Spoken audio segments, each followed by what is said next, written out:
வணக்கம். இன்னைக்கு நம்ம பார்க்க போகிற டாபிக் பார்த்தீங்கன்னா MA25C07 பேப்பரில் யூனிட் 4 டாபிக்ஸ் ஃபோக்கஸ் பண்ணிகிட்டு இருக்கோம்.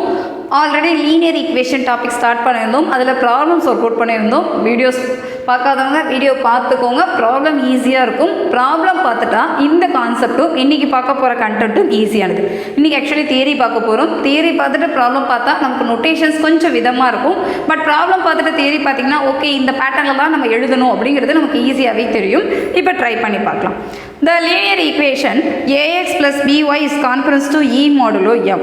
Cx plus dy is concurrent to f modulo m. ரெண்டு ஸ்டேட்மெண்ட் கொடுத்துருக்காங்க. Has a unique solution if and only if del comma m equal to 1. டெல்ங்கிறது ஒன்றும் இல்லை, ad minus bc. இந்த நோட்டேஷனுக்காக கொடுத்துருக்காங்க. So elimination method modulo m value பேஸாக கொடுத்துருக்காங்க. இதுதான் ஸ்டேட்மெண்ட். சில சமயம் நமக்கு எக்ஸாமில் தியரி கொஷின் கேட்கலாம். ஒரு வேளை கேட்டுட்டாங்கன்னா அதுவும் ஈஸி தான். நம்ம ப்ராப்ளம் எப்படி நம்ம ஈஸியாக ஷார்ட்கட்டாக பார்க்குறோமோ அதே மாதிரி தியரியும் நம்ம லைன் பை லைன் ஃபோக்கஸ் பண்ணணும்னு அவசியம் கிடையாது.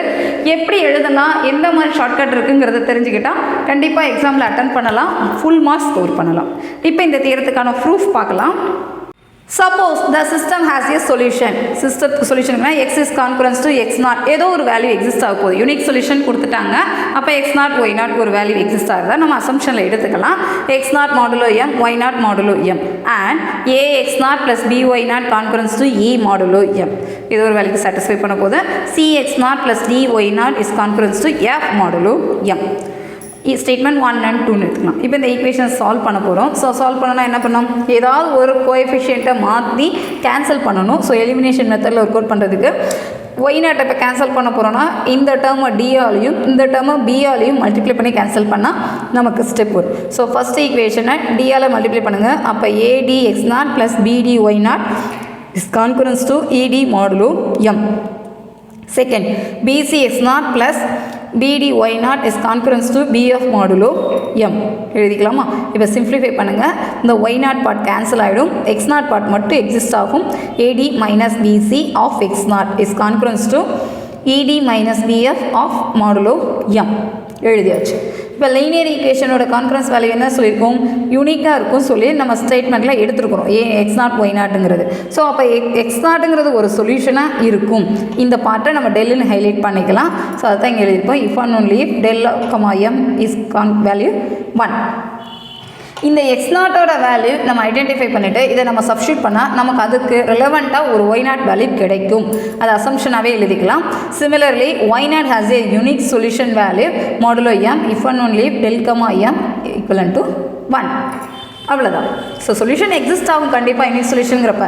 தஸ் a system has a unique solution modulo m if and only if del comma m equivalent to 1. இதுதானே நமக்கு கேட்டிருந்தாங்க. ஸோ சொல்யூஷன் எக்ஸிஸ்ட் ஆனால் அந்த கண்டிஷன்ஸ்லாம் சாட்டிஸ்ஃபை பண்ணதான்னு மட்டும்தான் நம்ம ப்ரூஃப் கொடுத்துருக்கோம். ஸோ இந்த மாதிரி கொஷின்ஸ் கேட்குறாங்க அப்படின்னா ரொம்ப சிம்பிளாக கிட்டத்தட்ட ஒரு 2 pages தான் நம்ம எழுதுகிற மாதிரி இருக்கும். நமக்கு ஆல்ரெடி தெரிஞ்ச கண்டென்ட் தான். நம்ம லோயர் கிளாஸஸில் எலிமினேஷன் மெத்தட்லாம் எப்படி ஒர்க் அவுட் பண்ணுறது எல்லாமே நமக்கு தெரியும். பட் இங்கே கான்ஃபரன்ஸ் லெவலில் நம்ம எப்படி ஒர்க் அவுட் பண்ணணும், அந்த நோட்டேஷன் மட்டும் புதுசாக நம்ம இங்கே ஹைலைட் பண்ணுற மாதிரி இருக்கும். அது மட்டும் தெரிஞ்சுக்கிட்டால் போதும். என்னென்ன மாதிரி எழுதணும்னு தெரிஞ்சுக்கிட்டால் ஈஸியாக அட்டன் பண்ணலாம். ஒரே ஒரு தடவை வீடியோ ஃபுல்லாக பார்த்துட்டு நீங்கள் எழுதுங்க, ஹேண்ட் ரிட்டன் நோட்ஸ் ரெடி பண்ணுங்கள். இன்னும் நமக்கு டைம் இருக்குது. ஸோ எக்ஸாம் ஃபோக்கஸ் பண்ணால் இன்னையிலேருந்து ஆரம்பிச்சிங்கன்னா கூட கண்டிப்பாக ஈஸியாக அந்த பேப்பரை மூவ் பண்ணலாம். உங்களுக்கு ஏதாவது டவுட் இருந்ததுன்னா கமெண்ட் பண்ணுங்கள். அப்படி இல்லைன்னா kanithaPezhai@gmail.com மெயில் ஐடிக்கு அனுப்புங்க. நம்ம சேனலை சப்ஸ்கிரைப் பண்ணுங்கள். உங்கள் ஃப்ரெண்ட்ஸ் எல்லாருக்கும் ஷேர் பண்ணுங்கள். தேங்க்யூ.